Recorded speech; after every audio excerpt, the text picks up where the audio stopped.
hopefully we can get 1,000 likes and then I'll pull the trigger on another Super 73. Well, I'm sticking to my word.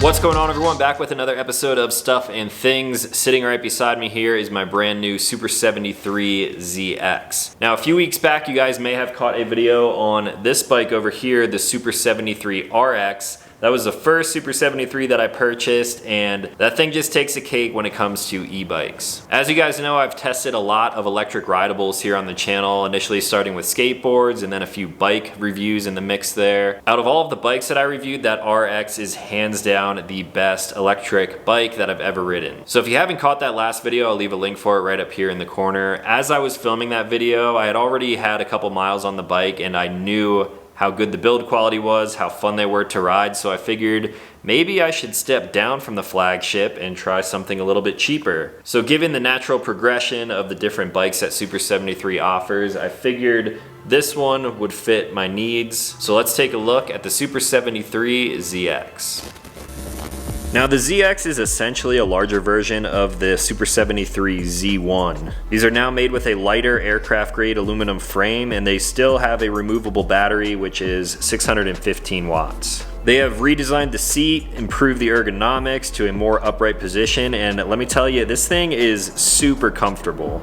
Super 73 actually has their own tires as well, and these happen to be called the Lizard tires for improved range when you're commuting around town. They are 20 by 4 inches, so pretty fat, sucking up some of the bumps because there is no suspension on this bike. And there are also 180 millimeter mechanical rotors in the front and the rear. The Z1 is offered in a few different colors. You're currently looking at the Moon Rock, which is this like sort of flat gray color. They also have Storm Gray, Agave, Ron Burgundy, and Panthero Blue.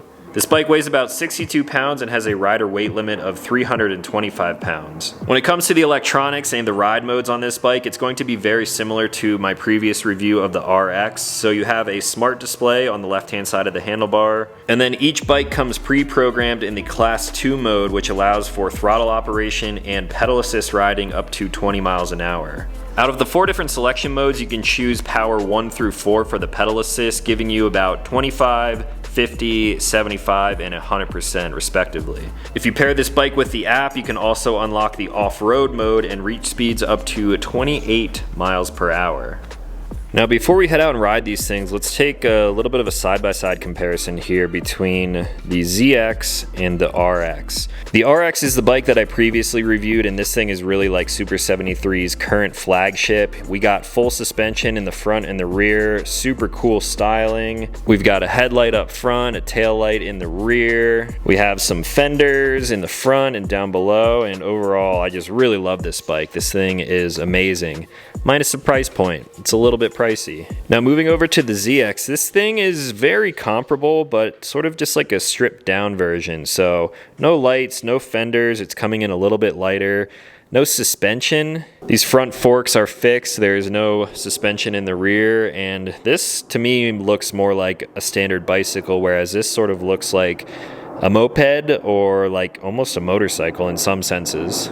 Now instead of the battery being on top like it is on the RX, you will find the battery underneath here on the ZX. This thing is removable just like the RX. There's an off and on switch on the other side, and there's really no frills to this thing at all. Similar tire sizes, different tires in general, and then some other components like the brakes are not going to be quite as nice on this bike. These are hydraulic over here, whereas these are mechanical.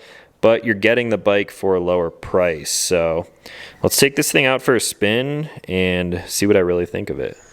Alright guys, here we go. The first ride on the ZX. This is not actually my first ride. As soon as I got this bike after the last video, I've been riding this thing and I've been riding it quite a lot. But now I'm going to gather all my thoughts, throw them into this video, and we're going to take this thing for a spin probably until it dies. I didn't do that in the last video, but I want to see the range out of this one, so I won't film the whole time, but I do want to ride from 100, where we started, all the way down to 0. So up here on the handlebars, it is the perfect setup to run a RAM mount. So I have my phone mounted there because the app connectivity between the Super 73 app and their bikes is pretty damn good. So I'm going to use that for some navigation. The only other thing that I did, the bike is stock, but I disconnected the little brake sensors here, so kind of got a mess of wires over here now.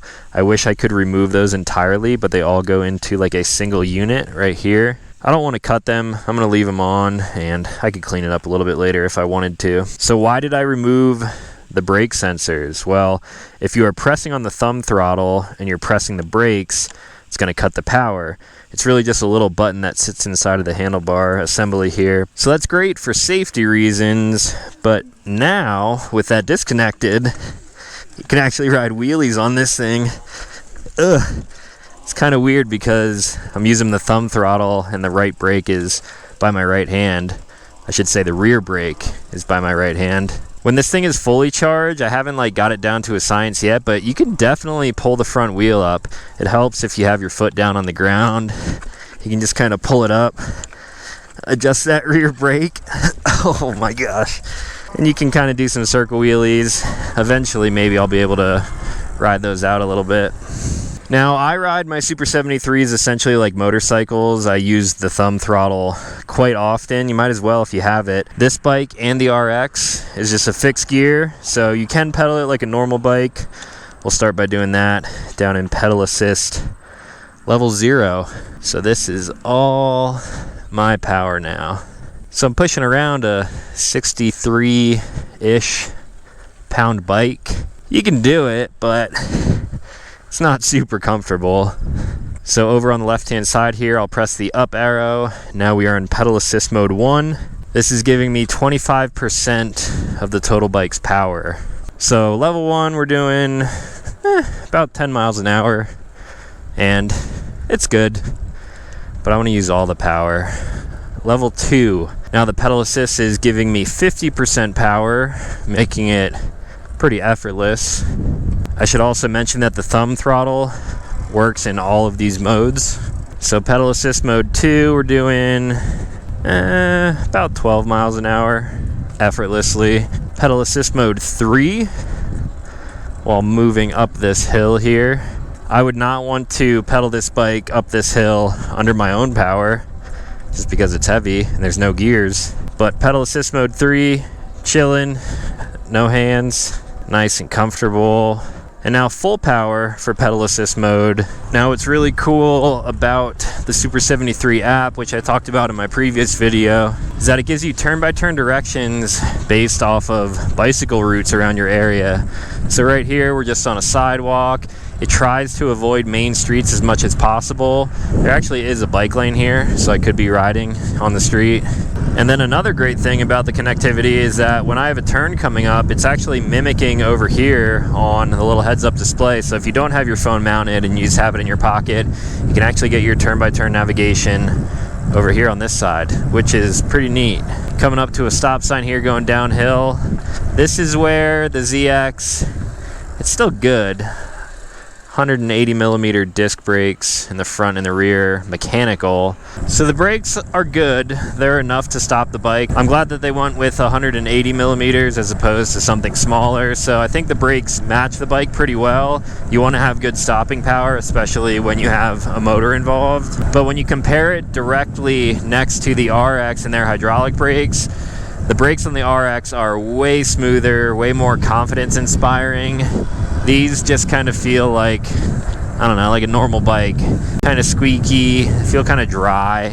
They're okay. I mean, they work, but definitely not as premium as the RX. Now let's check out the top speed while we're on a relatively flat area here. Normal pedaling, doing 27 and a half, 28. So just as, got a turn here.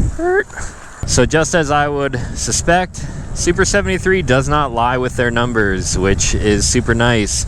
A lot of times when you're dealing with brands from overseas, they will inflate those numbers with either a really light rider or super flat, like unrealistic terrain, or sometimes they just straight up lie, which is not cool. Super 73 does a great job at making sure they meet the specifications that they say that their bikes are capable of, and I love that.